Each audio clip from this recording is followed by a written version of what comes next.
Hey guys, Dr. Laura Mock here again. Before I stop this video, I was talking about how all my previous attempts to control my weight were based solely on calorie deficit. And the reason that this was never permanent for me was because it didn't address what was happening in my mind or my brain or my hormones. So what I'm going to do is explain to you what I learned from Brooke Castillo and other people that I've listened to since learning from her. It's pretty basic, but pretty life altering. So first of all, we live in a society where our food is not natural anymore. Our food is manufactured instead of being hunted and gathered and grown in a field where we go out and harvest it ourselves. Our food goes into the factory. And who puts it in the factory? Corporations whose job it is to sell food. And I own a corporation. I understand. I'm not saying corporations are bad. What I'm saying is, if I look at it from the perspective of the corporation, their job is to sell me food.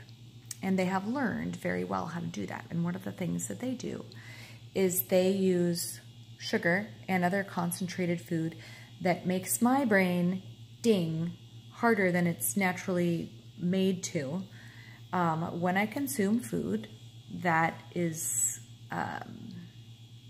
concentrated. What I mean when I say that is it's not a piece of fruit with a bunch of fiber with it. It's a bunch of sugar with maybe a little bit of fiber. It's an Oreo.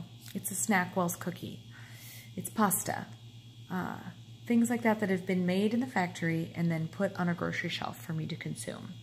And what happens is when I eat it, my brain goes, oh yes, this is perfect. Dopamine, ding, ding, ding, ding, ding.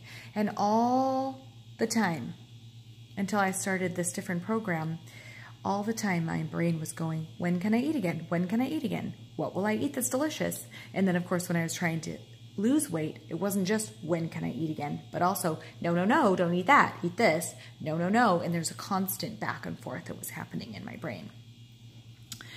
So this calorie deficit eating does not address the fact that you're still eating concentrated food, even if you're eating very little of it. And so your brain is still ding, ding, dinging. So what I have done is I've completely stopped eating added sugar, which does not include dairy or fruit, but everything else that has sugar in it that got put there by a factory, I'm not eating it anymore. And I'm not eating any flour. And that does include wheat flour, but it also includes gluten-free flour, coconut flour, almond flour, rice flour, anything that has been ground down into a more concentrated substance, I'm not eating it anymore. And it's been a couple of months since I started doing this. I'm not perfect. There's a lot of times that I have slipped up or made an exception. But I can tell you that my desire to eat and this communication that happens in the back of my brain, when can I eat again? When can I eat again? It is turned way down now. I have never experienced anything like this, and I cannot tell you how much easier it is to not eat a bunch of crap. The other thing that has changed for me is that I have learned about metacognition, meaning I have learned how to look at my thoughts as a third party and be curious about what my brain is telling me. So if my brain says to me, Laura, you're squishy all over, then I can go, well, wait a second. Am I actually squishy all over? Or if I am squishy all over, is that necessarily a bad thing?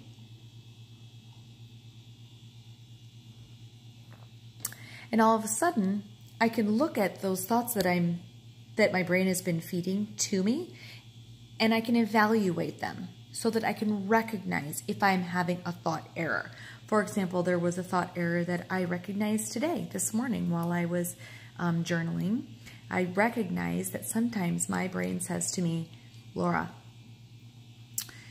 you could resist this urge this cupcake that you're looking at right now, you could resist it, but it's not really worth it because in the future you're going to give up anyway.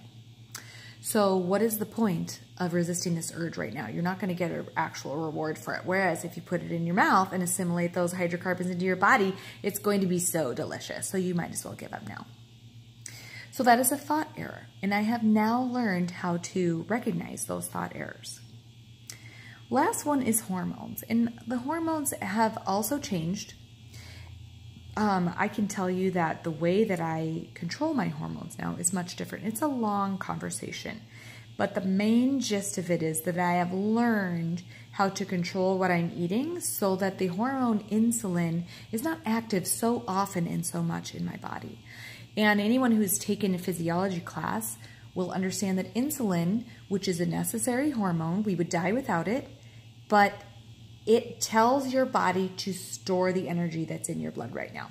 So if I control when insulin is in my blood, then all of a sudden I don't have to create as much of a calorie deficit in order to lose the weight that I would like to lose. So my brain, my thoughts, and my hormones. And that's all for tonight. I'm sorry this is the second video, but maybe it'll be good. You can break it up. And thank you again for listening. Maybe I'll get a subscriber today or tomorrow. We'll see.